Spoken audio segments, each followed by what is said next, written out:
What's up guys? This video I'm going over the best paddles of 2023. This has been the biggest year of paddle releases in pickleball history. We will talk about why each paddle made this list and why they're in their respective place out of 5. You can use discount code Briones PB at checkout to save some money and to support the channel. Let's get into it. Quick disclaimer, these paddles are in the order of my preference. Any of these paddles are an amazing option and I could play with any of them in a tournament tomorrow and feel totally comfortable. But there are obviously ones I prefer over others. Number 5. With that said, taking the 5th spot on our list is the Rhombus Nova R3. Coming in at $180, this paddle can do no wrong. It gives you plenty of power for drives and serves, you can be aggressive, and win plenty of free points while shaking and baking. When hitting the ball hard, you can feel the face stiffen up and give you a nice crisp feel. But when you want to play some defense or play the soft game, it's almost like a completely different paddle. When slowing the play down, you can feel the face soften and can notice the ball pocketing inside the sweet spot much more, giving you a plush, soft feeling. These two different feelings off the face of the paddle is due to Rhombus's new Gen 3 air permeable edge grid technology that is purposely supposed to stiffen up and soften the feel of the paddle dependent on the shot that you hit. This bugged me at first as I was trying to get used to playing with it, but once I got it, it was tons of fun to use and I played some great pickleball with it. This paddle has ample spin in the 1800 RPM range, which is plenty for any shot. This paddle is catered towards someone who wants an amazing blend of plush feeling control shots and stiff aggressive ones. For someone that likes thermoform paddles but has a hard time hitting resets and dinking with them. This came in 5th because it didn't quite have the pop and power that I was looking for when being aggressive and countering at the net. Number 4. It was hard deciding whether to put the Carbon 1X or 3X in 4th, but after playing both of these paddles more extensively, I decided the 1X had more to offer. The 1X was one of the very first thermoform paddles to come to the market, and it's incredible to see that it still holds up compared to other paddles that followed throughout the entire year. This is one of my favorite feeling paddles out there right now, even with the $230 price tag. It has a consistent and firm yet responsive feel no matter the shot. This is one of the few paddles out there where I feel like lead tape isn't needed, and I give that credit to its high swing weight of 123. But with that extra swing weight, I really had to focus on anticipating speed ups from the other team because my hand speed is a little bit slower with that higher swing weight. But I love playing with this paddle. It allows your more aggressive strokes to be weapons. The drives and serves I hit with this paddle are just nasty and are easily my favorite shot when playing with this. When playing the soft game though, dinks feel fantastic, allowing me to relax and to play better.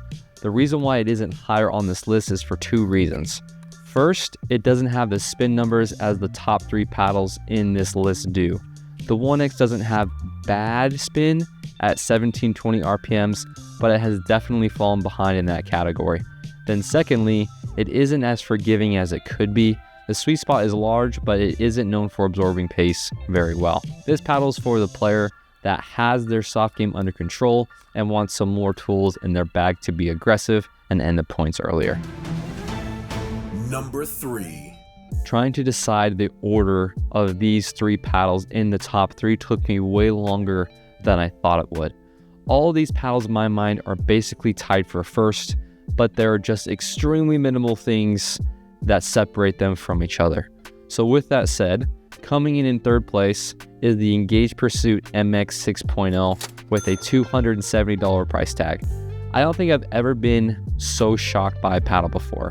I didn't think I was going to like it at all. This paddle isn't even thermoformed, but definitely has the pop and power of one. This thing hits like a truck. It has exceptional pop and power. Anytime someone sped the ball up at me, I welcomed it because my first volley with this paddle is a rocket and typically ends the point right there. And because it isn't thermoformed, it absolutely has a Gen 1 type of feeling when hitting drops, thirds, and resets. The dwell time on this paddle feels so similar to an original carbon paddle or even the Electra Model E. It feels like a control paddle when hitting finesse shots, and it's so addicting. To my surprise, I didn't even think about adding lead tape to it. It has great stability and a solid twist weight. The only thing that kinda got to me was that it didn't have that solid feeling frame that a thermoform paddle has. Not saying that the shots didn't feel solid, but that the construction of the paddle feels slightly subpar compared to the construction of thermoform paddles. But this was also the reason why it felt so soft. So it's a give and take kind of thing. That is such a nitpicky thing for me to say, but that is the only thing that I could think of that wasn't to my liking about this paddle. And that is ultimately why I ended up in the third spot. This is one of the few paddles I could see an absolute beginner use and a pro player on tour use and have an amazing experience. It has all the forgiveness of a first gen paddle and enough pop and power to keep up with the pros. This is an absolutely amazing paddle for anyone at any skill level. Number 2. The Gearbox Pro Power might be the craziest paddle that I've ever played with and will probably be the paddle of the year for lots of paddle reviewers. It is literally an experience to play with it. The sheer amount of power and pop you get compared to anything else on the market right now is bonkers. I still laugh out loud when I pick this up after playing with other paddles during warm-up because it's that insane. I can swing at 60% with this paddle and it still comes off harder than a full drive from almost any other paddle. This is the poppiest paddle in the game, and playing against someone using this paddle is almost scary because of how fast the ball gets on top of you. I am now winning a significantly more amount of hands battles than before. The pop and power of this paddle is truly insane, and it's an experience that is unlike anything else. With serves and drives, I have never hit them harder in my life than with this paddle. Because of the new SST core that Gearbox made for this paddle, it allows you to have access to this kind of pop and power, but feel oh so soft and nice when hitting control shots. This paddle's core feels like it adapts to every single shot that you throw at it, almost like it has a force multiplier on it. The harder you hit it, the harder it comes off of the face. The softer you hit, the less the face of the paddle reacts. I have never really felt like my paddle was an extra teammate on the court before playing with this one. But the Achilles heel of this paddle, and the reason why it isn't my number 1 pick, is the sweet spot size and how it could be temperamental when hitting returns and resets. The sweet spot isn't anything special, but has the best of any Gearbox paddle. And compared to something like the new Engag Pursuit or even the Carbon 1X, it feels kind of small in comparison. But the biggest issue when hitting a reset or any defensive shot with this is that you have to be so careful, because if you hit it slightly too hard, the face of the paddle will react and launch the ball for an easy put away. You can absolutely learn to control this with lots of playtime, but I have to focus more when playing defense with this paddle than most. I would not recommend this paddle for a beginner though. This is for the player that has a firm grasp on all the fundamentals of the game. This paddle is for the player that wants to hit harder than they ever have before and win more hands battles than ever before while still having touch at the kitchen line.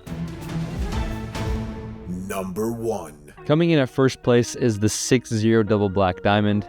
Most of you probably aren't surprised because this has been my go-to paddle since the first time I've ever played with it. I have never used a paddle that does everything I want so exceptionally. It has fantastic pop and power, it has insane spin, and has helped me develop new shots in my arsenal because of it. Once I started playing with this paddle, I saw my skill level increase more than it ever had with any other paddle. With its hybrid shape towards the top, it makes a sweet spot bigger than I could ever want it. It has such a sturdy feeling off the face, but still gets great dwell time, giving me lots of feedback into my hand and arm. I can't think of a single weakness that this paddle has. I mean, the handle length could be a bit longer, but it still doesn't give me any problems with my two-handed backhand. I'm still shocked every time I go and play at a public court and not see this paddle everywhere. This got the number 1 spot because it's phenomenal in every scenario. It's even lasted the longest out of any other thermoform paddle that I've played with for an extended period of time. My very first Double Black Diamond I used for almost 5 months straight, playing 10 to 15 hours a week of hard competitive pickleball. 6-0 could easily charge a premium price tag of $250 and I would still play with it. But they don't, and it's still priced at $180 retail. This paddle beat out the Gearbox because of its ability to play insane defense and keep me in points longer. This paddle is for the intermediate to advanced player that wants a paddle that doesn't have a weakness and to excel at everything you want it to do. I once again want to reiterate that all of these paddles are an awesome option. You just have to pick the one that you feel like is going to suit your game the best. If you feel like one of these paddles are for you, then make sure to remember to use discount code BrionesPB at checkout to save some money on the purchase and to help support the channel. If you want to see the full review of any of these paddles, look in the description below. But there you guys have it. That is my top 5 paddles of the year. Let us know what your top 5 paddles are in the comments. And that is it for today. I will see you guys on the next video.